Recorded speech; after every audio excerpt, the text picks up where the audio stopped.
E aí pessoal, como eu falei no episódio anterior, hoje vamos falar sobre 4 mitos a respeito dos cangaceiros. Eu espero que vocês gostem.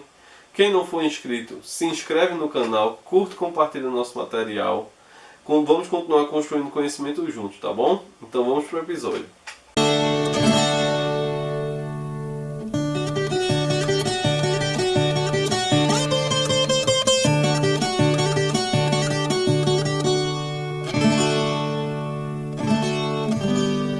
O primeiro mito, e talvez o mais conhecido, é que em determinado momento o bando de Lampião teria chegado em uma casa e pedido água ou pedido comida, e por a comida estar faltando sal, um dos cangaceiros teria se reclamado com a senhora, que era coiteira no caso, dizendo que estava faltando sal. Em decorrência disso, o Lampião teria feito o cangaceiro comer 1 quilo de sal puro.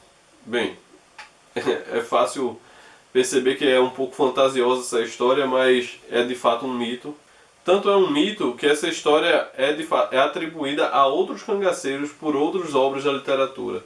Ela é atribuída a Antônio Silvino, ela é atribuída a Jesuíno Brilhante e acaba fazendo parte da memória popular, sendo repetida inclusive por pessoas que garantem ter presenciado esse fato. Pessoas que viveram a época, que conheceram o Lampião e dizem ter presenciado esse fato, mas é um pouco do que eu posso dizer das confusões que a memória acaba pregando nas pessoas. É normal que depois de muitas décadas as pessoas acabem confundindo um pouco o que lhe foi narrado e construindo como que aquilo tivesse de fato lhe ocorrido perante os olhos.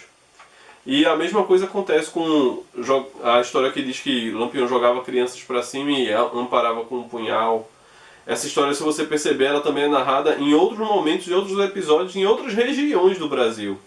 Você pega na Revolução dos Farrapos, se você for ler um pouco sobre o assunto, você vai ver que tem pessoas trazendo depoimentos falando que os militares enviados pelo exército faziam justamente isso. Ou seja, isso faz um pouco parte da cultura popular, essa construção desse temor, desse medo, e tentar atribuir esse horror ao inimigo, nesse caso ao Lampião ou a qualquer outro cangaceiro, é natural.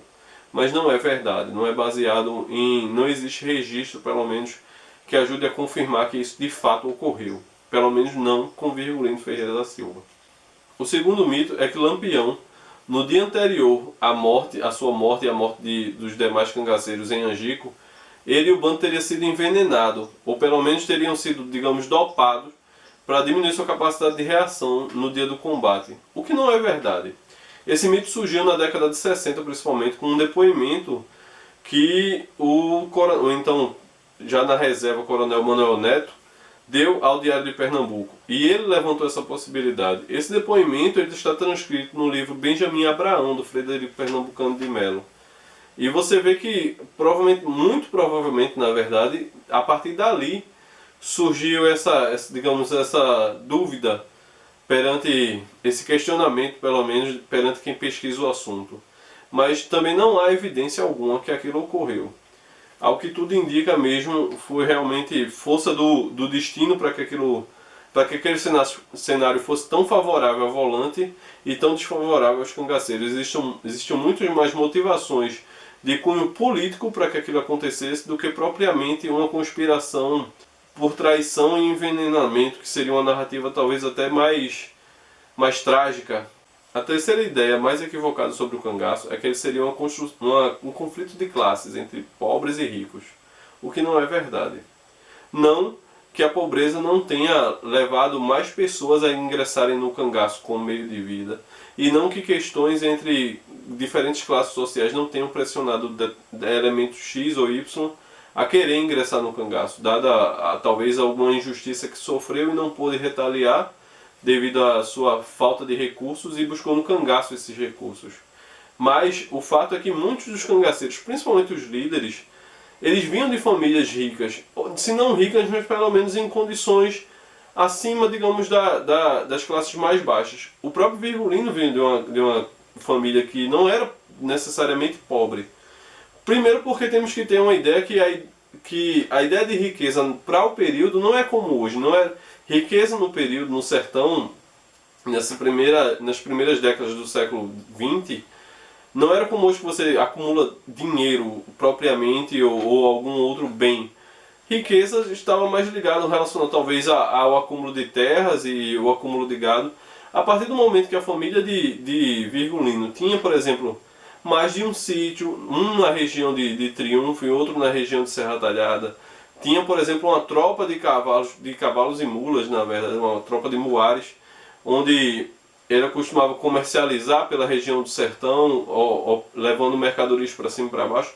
Prova que era uma família minimamente, digamos, de uma estrutura financeira melhor do que a maioria das pessoas.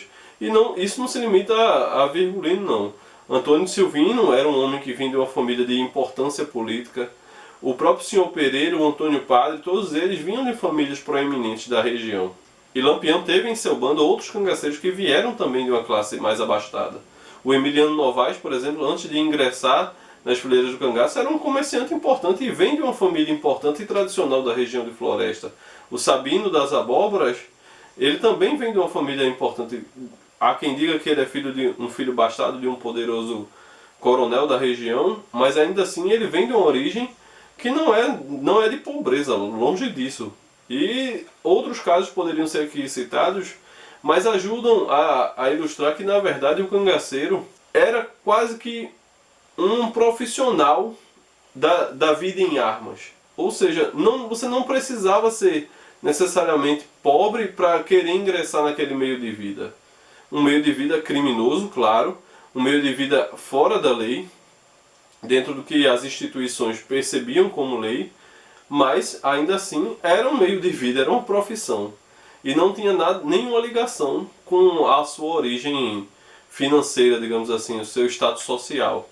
Muito dessas ideias surgiram principalmente na década de 50, 60, com historiadores de viés um pouco mais, digamos, comunistas, digamos assim.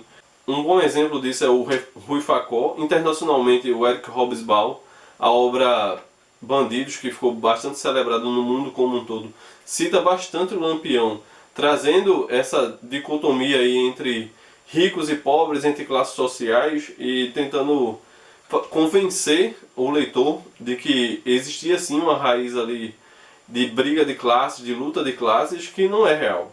Infelizmente o Hobsbawm cometeu um grande engano, embora o livro tenha sim méritos, tenha pontos interessantes, mas pelo menos no que trata Virgulino, ele comete erros crassos. E o último mito sobre o cangaço, principalmente sobre o período lampiônico que eu quero tratar, é que o padre Cícero seria coiteiro de Virgulino. Não é verdade. O padre Cícero, ele tem uma vida realmente muito conturbada com a igreja, em sua relação com a igreja, em sua relação com a política. Ele em alguns momentos acabou se cercando em episódios que ele acabou fazendo uso sim da força, dos jagunços do padre, como ficou conhecido, como aconteceu na intentona de Juazeiro.